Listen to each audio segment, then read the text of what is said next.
وقتی چند تارهای موی پیامبر صلی الله علیه و سلم سفید می شود، یاران پیامبر صلی الله علیه و سلم می پرسند که یا رسول الله، مویهای شما سفید شده است. پیامبر صلی الله علیه و سلم می گویند بله، موی سری من را سوره هود و همانند سوره هود یک چند سوره های نازل شده بود سفید کرد. در سوره هود یک آیت نازل شده است که از آن دیده آیتی وزنین‌تر برای پیامبر صلی الله علیه و سلم نازل نشده بود. پیامبر صلی الله علیه و سلم میگویند که همین آیت مرا به غم افکند.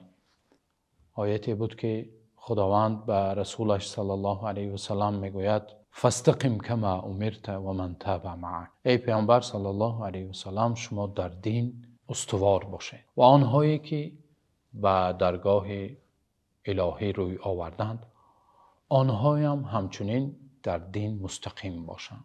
تصور کنید که موی سری پیامبر صلی الله علیه و سلم از چی سبب سفید شد و امروزها چی چیزها موی سری ما و شما را سفید میکند. یک غم دنیا، یک غمهایی که ناچیز است، از قفای آن ما و شما بسیار غمگین میشویم. اما ببینید پیامبر صلی الله علیه و سلم یک آیت را تفکر کرده، مویهای پیامبر صلی الله علیه و سلم سفید می شود.